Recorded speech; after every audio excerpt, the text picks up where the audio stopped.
Next point बघा, viscosity.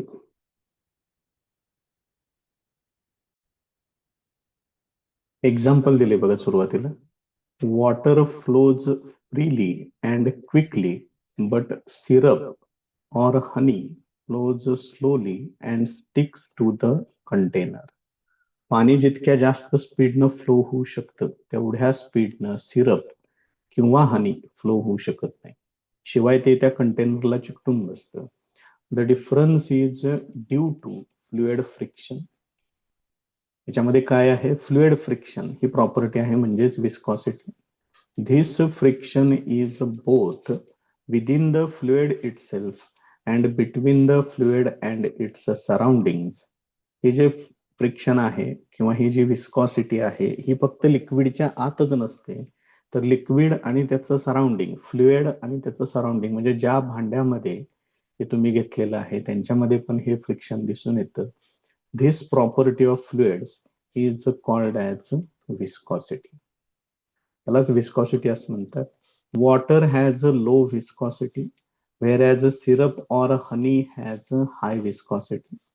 Figure A shows a schematic section of viscous flow and figure B that of a non-viscous flow. Viscous flow आणि non viscous flow याच्या दोन diagrams या पद्धतीने दिलेल्या आहेत. जिथं विस्कॉसिटी नाहीये तिथं सगळे लेयर्स एका स्पीडनं तुम्ही कन्सिडर करू शकता. जिथं विस्कॉसिटी आहे त्याच्यामध्ये या पद्धतीने दाखवलेलं आहे. There is a no dragging force in the non viscous flow. इथं यांच्यामध्ये ड्रॅगिंग फोर्स कोणता नाही, and all layers are moving with the same velocity. सगळे लेयर्स सेम व्हेलॉसिटीनं मूव्ह होतात. Viscosity of such fluid is 0. अशा फ्लुइड साठी viscosity 0 असते. The only fluid that is almost non-viscous is liquid helium at about 2 Kelvin. याच्यातून 273 तुम्ही वजा केले की मग तुम्हाला सेंटीग्रेड मधली व्हॅल्यू मिळेल. मग बघा हे काय आहे ते.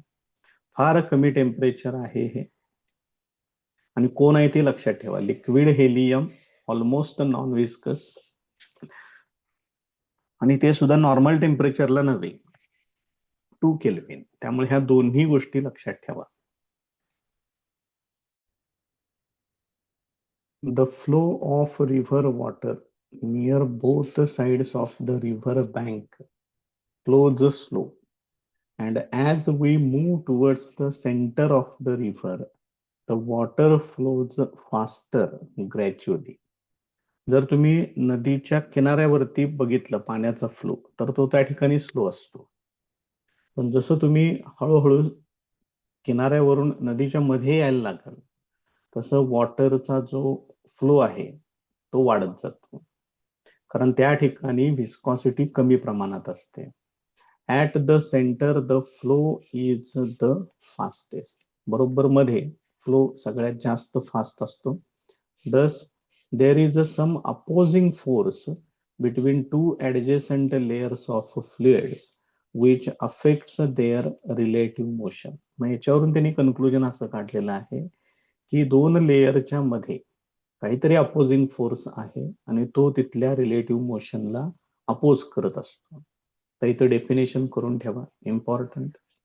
Viscosity is that property of a fluid by virtue of which the relative motion between different layers of a fluid experience a dragging force.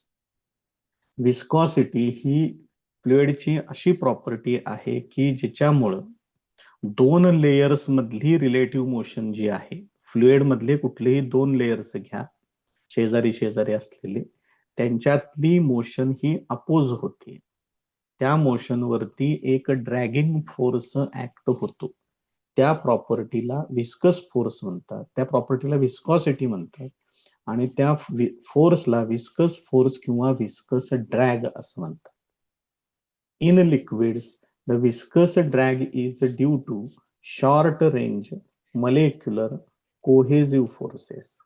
बघा हे काय सांगितलंय त्याच्यापेक्षा पुढे आणि आणखीन महत्वाचं, लिक्विडच्या बाबतीत हा जो विस्कस फोर्स आहे तो कशामुळे ऍक्ट होतो, तर एक लिक्विडचा मॉलिक्यूल आणि तसलाच दुसरा लिक्विडचा मॉलिक्यूल यांच्यामध्ये जो कोहेजिव्ह फोर्स आहे, short range molecular cohesive force, आणि गॅसेसमध्ये ते कशामुळे आहे बघा, it is due to collisions between fast moving molecules. गॅसेसच्या बाबतीत मात्र ते मॉलिक्युल्स एकमेकांशी कोलाइड होतात, त्याच्यामुळे हा विस्कस ड्रॅग क्रिएट होतो. त्यामुळं दोन्ही ठिकाणी रिझन्स वेगवेगळी आहेत. काळजीपूर्वक लक्षात ठेवा, लिक्विडसाठी short range molecular cohesive force आहे, गॅसेससाठी त्या फास्ट मुव्हिंग मॉलिक्युल्स मधली कोलिजन्स कारणीभूत असतात विस्कस ड्रॅग क्रिएट होण्यासाठी. In both liquids and gases, as long as the relative velocity between layers is small, viscous drag is proportional to the relative velocity. दोन्ही liquids आणि gases मध्ये जोपर्यंत relative velocity small आहे, दोघांच्या velocity मधला difference म्हणजे relative velocity, viscous drag is proportional to relative velocity. हा जो फोर्स ऍक्ट होतो दोन लेयर्स मधला, तो त्या रिलेटिव्ह व्हेलॉसिटीला डायरेक्टली प्रोपोर्शनल असतो. But in A turbulent flow, viscous drag increases rapidly and it is not proportional to relative velocity. पण turbulent flow मध्ये जो विस्कस ड्रॅग आहे तो वाढतो, इन्क्रीजेस रॅपिडली, अचानकपणे तो किंवा जास्त प्रमाणात वाढतो, and it is not proportional to the relative velocity. आणि मग त्याचा आणि दोन लेयर्स मधल्या व्हेलॉसिटीचा डिफरन्स यांच्यामध्ये काही रिलेशन राहत नाही, but proportional to higher powers of relative velocity. त्या पॉवर्स किती काय त्याच्याबद्दल काही सांगितलेलं नाहीये. म्हणजे थोडक्यात आपल्याला जो काही स्टडी करायचा आहे तो आपल्याला स्ट्रीमलाईन फ्लो, म्हणजे ज्याच्यामध्ये रिलेटिव्ह व्हेलॉसिटी कमी असेल, ज्याच्यामध्ये लेयर लेयर मधला फोर्स आणि relative velocity they are directly proportional to each other, त्याच्याबद्दल आपल्याला या ठिकाणी स्टडी करायचा आहे. आता इथं व्हेलॉसिटी ग्रेडियंट म्हणून एक कन्सेप्ट त्यांनी सांगितलेली आहे, ती आता बघूया आपण.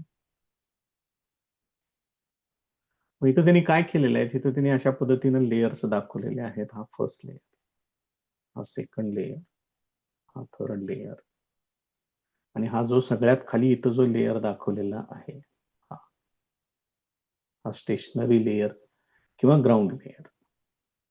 त्याच्यानंतर त्यांनी काय केले, या लेयरचं या हॉरिझॉन्टल किंवा या स्टेशनरी लेयर पासून असलेलं जे काही डिस्टन्स आहे ते इथं दाखवलं. मग कसं कन्सिडर केलेलं आहे बघा त्यांनी, हा एक मधला एनी लेयर कन्सिडर केलेला आहे, तिथलं व्हेलॉसिटी जी आहे ती कन्सिडर केलेली आहे व्ही. त्याच्या खाली जो लेयर असेल त्याची व्हेलॉसिटी कमी असते, कारण ही काय परिस्थिती आहे, इथं स्टेशनरी लेयर म्हणजे ग्राउंड सरफेस कन्सिडर करू शकते, त्याच्या कॉन्टॅक्ट मध्ये जो नेक्स्ट लेयर असेल त्याचं स्पीड सगळ्यात कमी असणार आहे, कारण हे ग्राउंड स्टेशनरी लेवलला आहे, स्थिर अवस्थेमध्ये आहे, ते या पहिल्या लेअरवरती अपोजिंग फोर्स एक्झर्ट करेल, त्याच्या वरच्या लेअरचं स्पीड थोडस जास्त असणार आहे, कारण हे फोर्स ऑफ विस्कस ड्रॅग जो आहे तो थोडासा कमी होईल, त्याच्या वरच्या लेअरचं व्हेलॉसिटी त्याच्यापेक्षा जास्त असेल, अशी ही व्हेलॉसिटी सरफेस पर्यंत काय होत जाते, वाढत जाते. मग त्यांनी काय केलेलं आहे कन्सिडर, एक लेअर घेतलाय, त्याचं व्हेलॉसिटी घेतले व्ही, त्याच्या खालच्या लेअरची व्हेलॉसिटी कन्सिडर केलेली आहे, त्याच्यापेक्षा थोडीशी कमी घेतली, व्ही मायनस डी व्ही. या लेअर मधल्या लिक्विडची व्हेलॉसिटी व्ही आहे, आणि सगळ्यात वरचा जो लेअर आहे त्याच्यातल्या लिक्विडची व्हेलॉसिटी आहे व्ही प्लस डी व्ही. म्हणजे शेजारी शेजारी असणाऱ्या दोन लेयर मधल्या व्हेलॉसिटीचा डिफरन्स असणार आहे डी व्ही. हे झालं व्हेलॉसिटीच्या बाबतीत. आता जिथं व्हेलॉसिटी व्ही आहे तिथलं डिस्टन्स ते घेतलेलं आहे एक्स, इथपर्यंत बघा, हे बघा इथे हे डिस्टन्स कन्सिडर केलेलं आहे एक्स.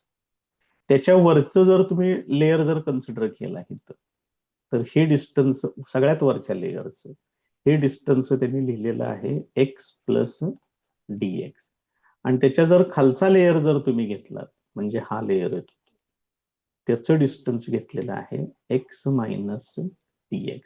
ही सगळी डिस्टन्सेस इथून मेजर करायची या सरफेस पासून. बघा लक्षात येते का? त्यामुळं कुठलेही दोन लेयर्स जर तुम्ही घेतले तर त्या दोन लेयर्स मधला डिफरन्स, डिस्टन्सचा जो डिफरन्स आहे तो येतो dx. मग व्हेलॉसिटी मधला डिफरन्स dv आहे, डिस्टन्सेस मधला डिफरन्स dx आहे. हे डिव्हाइड करायचं आणि ही जी काही टर्म तयार होते याचं नाव आहे व्हेलॉसिटी ग्रेडियंट. इम्पॉर्टंट कन्सेप्ट करून ठेवा. याचा फॉर्म्युला, त्याचं SI unit, CGS unit, dimensions सगळं माहित पाहिजे तुम्हाला. आणि सोप्या टर्म्स आहेत, काय अवघड नाहीये.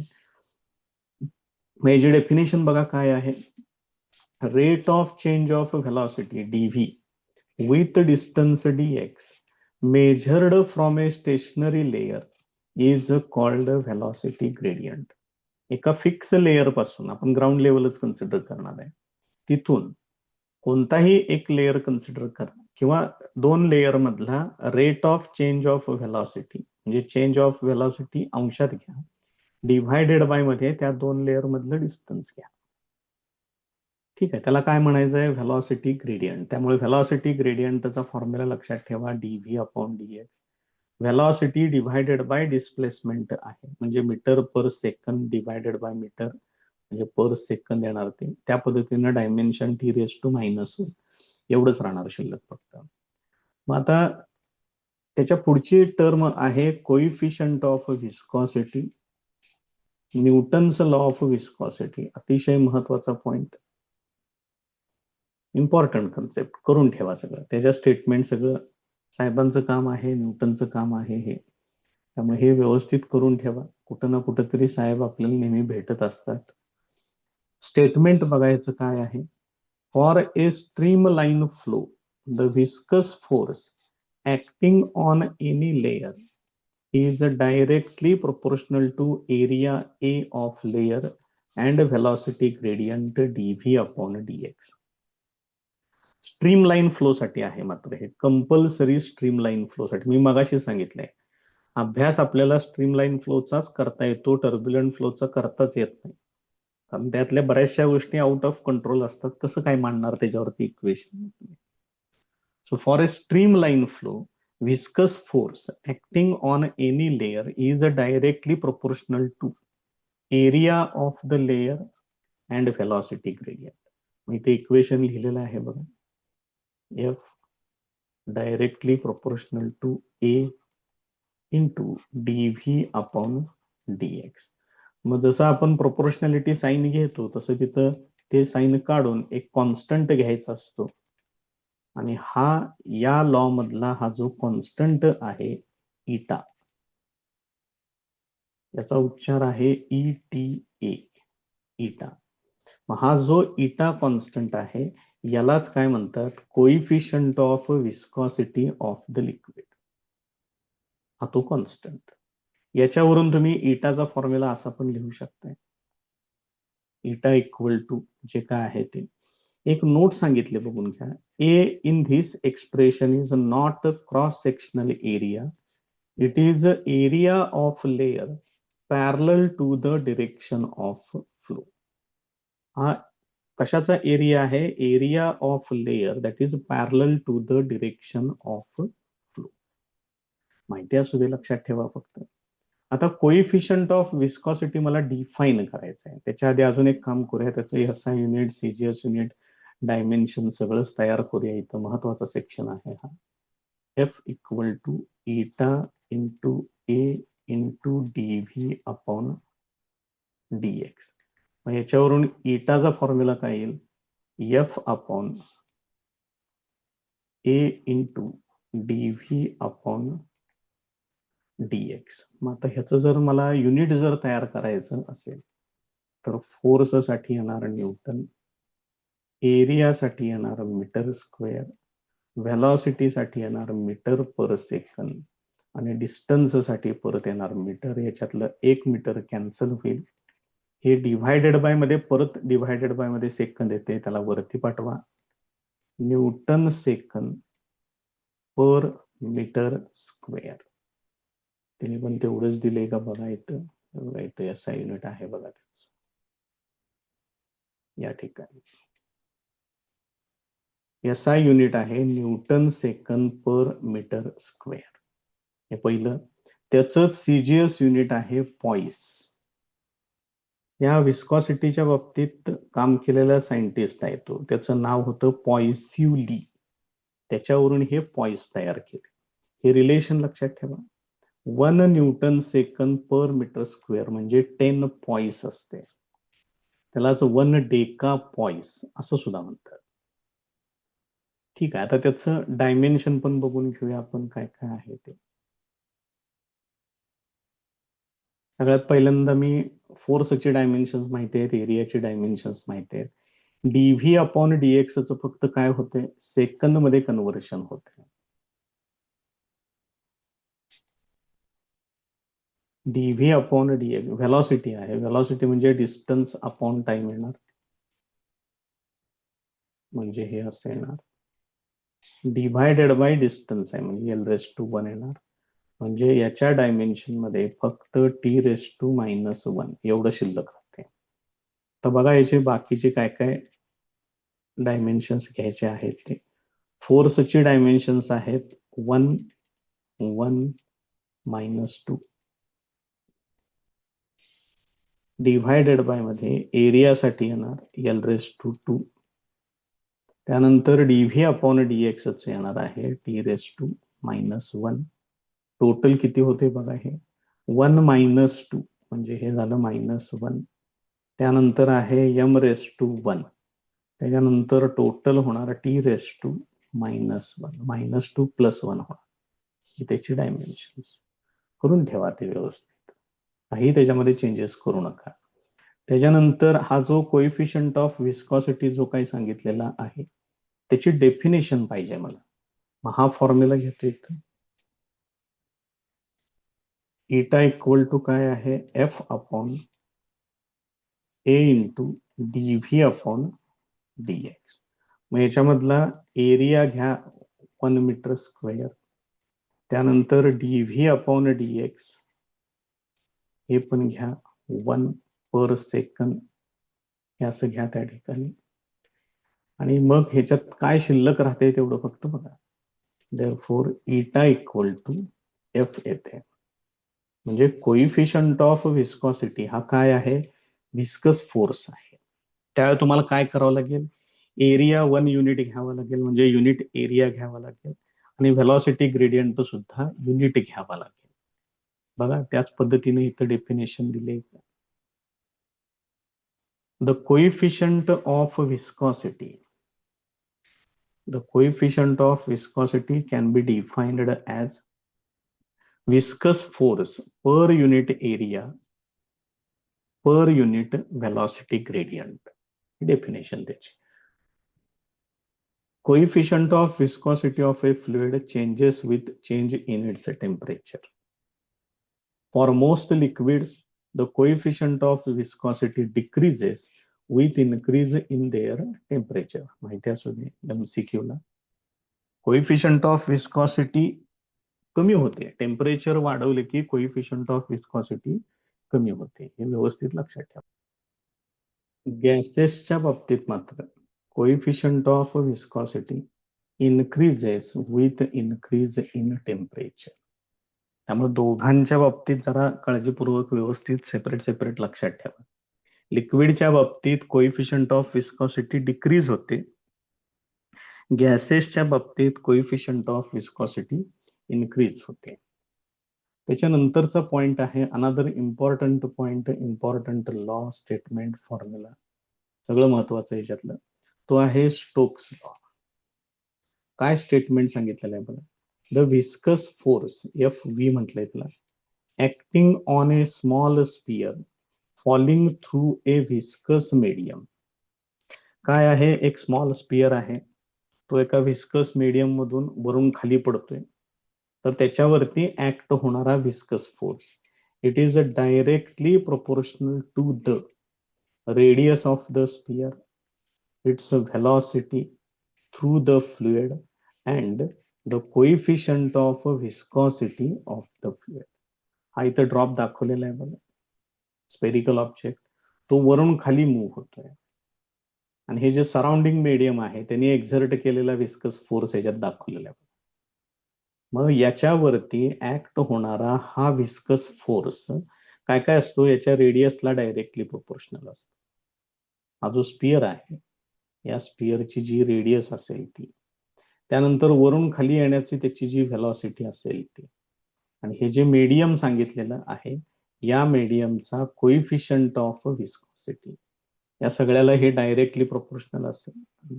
फॉर्म्युला दिलेला आहे. तर मग याच्यामध्ये प्रोपोर्शनॅलिटी कॉन्स्टंट आहे 6π, त्याच्यावरून फॉर्म्युला असा तयार होईल, एफ व्ही इक्वल टू 6π इटा आर व्ही. आणि याच्यामध्ये लक्षात ठेवा, हा जो व्हिस्कस फोर्स जो सांगितलेला आहे तो अशा पद्धतीने ऍक्ट होतोय, त्याला अपोज करणार.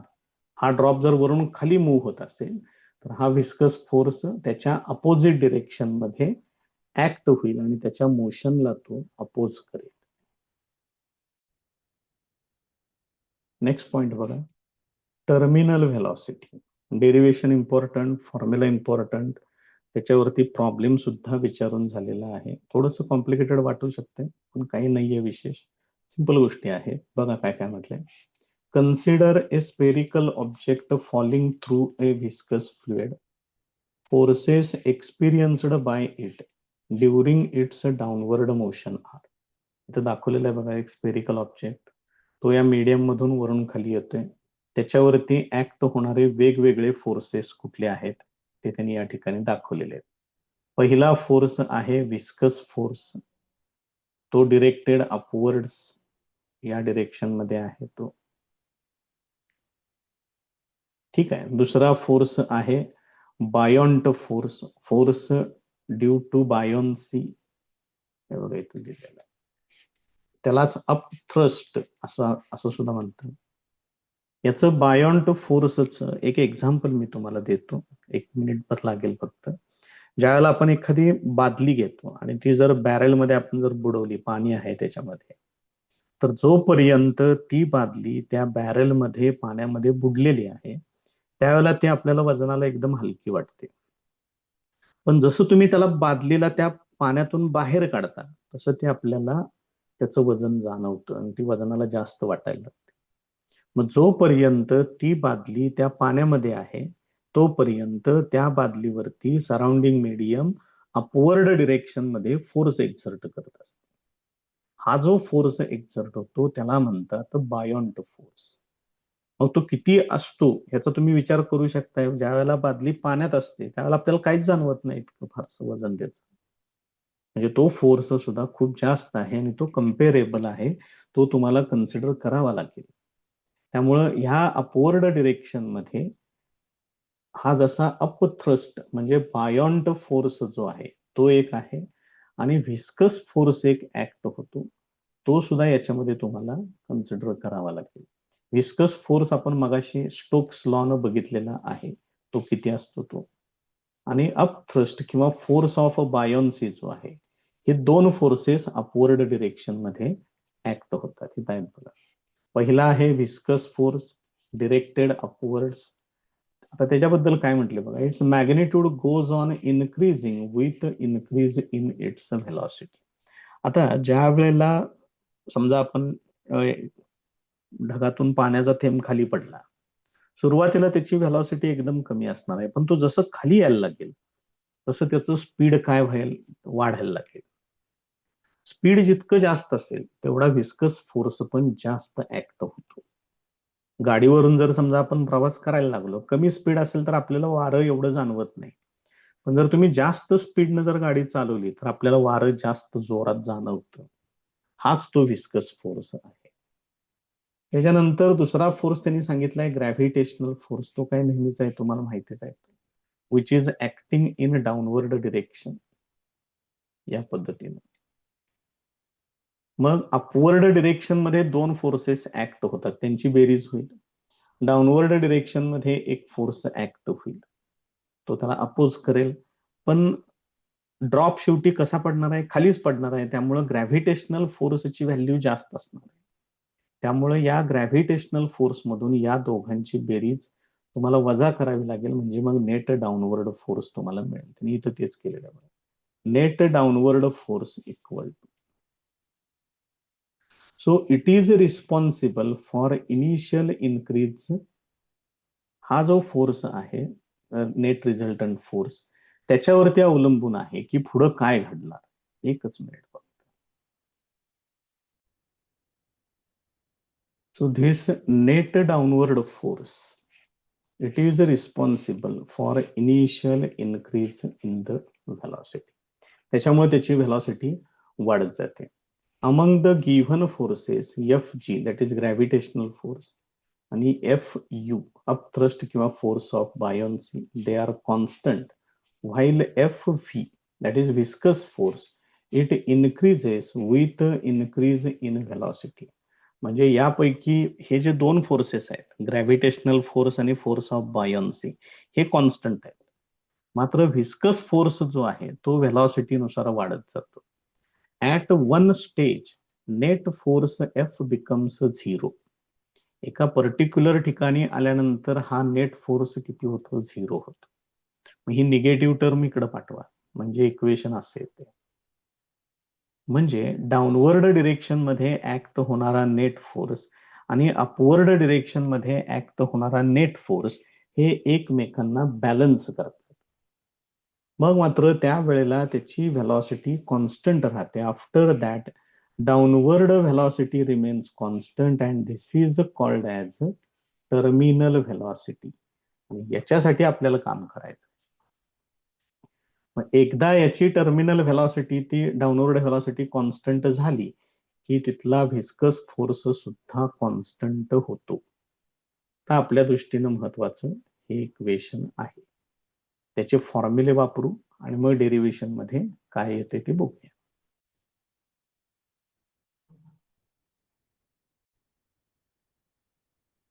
The entire discussion necessarily applies to streamline flow कोणती. मी मागं पण सांगितलेलं आहे, मगाशी सांगितलेलं आहे की जो काय स्टडी करायचा आहे तो स्ट्रीमलाईन फ्लोचा स्टडी करायचा आहे, टर्ब्युलंट फ्लोचा स्टडी करता येत नाही. So consider a spherical object falling under gravity through a viscous medium. Assume that the radius of the sphere is r, its mass is m, density rho. Density of a medium, जे surrounding medium आहे ते सुद्धा महत्वाचं, कारण त्याच्यामुळेच force of buoyancy act होणार आहे. And its coefficient of viscosity is eta. When the sphere attains terminal velocity, ज्या वेळेला त्या स्पियरला टर्मिनल व्हेलॉसिटी ऍक्ट होते त्यावेळेला, आता याचं डेरिव्हेशनचा पार्ट सुरू होतो. Total downward force is equal to total upward force. मग डाऊनवर्ड फोर्स मध्ये कोण आहे? फक्त ग्रॅव्हिटेशनल फोर्स आहे, that is its weight. Upward force मध्ये विस्कस फोर्स आहे आणि बायोन्सी फोर्स पण आहे. आता बघा, वेट ऑफ स्पियर मध्ये एम जी घेताय तुम्ही, तर तो स्पियर आहे. जरा ते बघूया एक मिनिट वर. स्पियर साठी सगळ्यात पहिल्यांदा डेन्सिटी घ्यावी लागेल. डेन्सिटी म्हणजेच मास पर युनिट व्हॉल्यूम. याच्यावरून मास इक्वल टू येणार रो इंटू व्हॉल्यूम येणार. Therefore M equal to rho into त्याचा व्हॉल्यूम आहे 4/3 पाय आर क्यूब. मग त्याच्यावरून मला वेट पाहिजे. वेट म्हणजे एम जी. एम जी म्हणजे ह्याला फक्त आता काय करा, हे एम आहे याला जी न मल्टिप्लाय करा. 4/3 pi R cube rho into g, एवढं वेट घ्यायचं आहे, एवढा ग्रॅव्हिटेशनल फोर्स घ्यायचा आहे. बघा बरं, इथं तसंच घेतलंय का चेक करा. हे बघा या ठिकाणी. त्याच्यानंतर आहे विस्कस फोर्स, त्यासाठी स्टोक्स लॉ वापरायचा आहे, तो 6π इटा आर व्ही. त्याच्यानंतर हे बघा आता, buoyancy force, force of buoyancy किंवा अप थ्रस्ट, त्यात काय करायचं बघा, हाच फॉर्म्युला लिहायचा आहे. कारण हा जो फोर्स आहे कुठला, बायोन्सी फोर्स, तो फक्त त्या स्पियर वरतीच ऍक्ट होणार.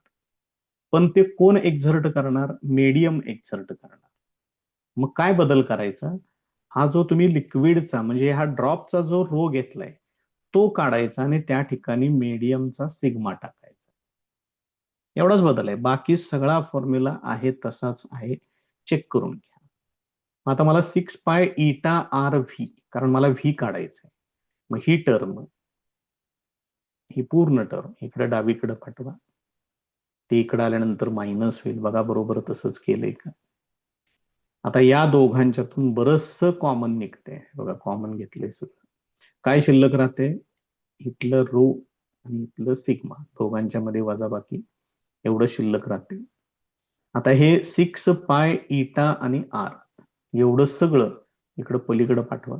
ते इकडं पाठवले आणि याचं सिम्प्लिफिकेशन करून घ्या, म्हणजे तुम्हाला फायनल अँसर मिळते त्याच. याच्यात काय काय होते बघा, एक आर कॅन्सल होईल, म्हणजे इथे येणार आर स्क्वेअर. त्याच्यानंतर पाय कॅन्सल होईल, ते पाय पण कॅन्सल केलं. 6 आहे इथं, त्यामुळे इथं बे त्रिक 6 होणार, इथं बे दोन 4 होणार. मग हे 2, त्यानंतर 3 × 3 9, बरोबर. R square g rho minus sigma, आणि हे इटा आहे बघा इथे, ते इथं डिव्हायडेड बाय मध्ये. तेव्हा हे जरा व्यवस्थित एकदा मांडून बघा, त्याशिवाय तर काही हे होणार नाहीये. किंवा आपण एक काम करू, 1-2 मिनिटं फक्त आपल्याला एक्स्ट्राचे लागतील. आपण हे आहे असं इक्वेशन इकडे घेऊया आणि त्याला आपण इकडं सोडूया. एकच वेळ मी एवढंच इक्वेशन इकडे घेतोय काढून.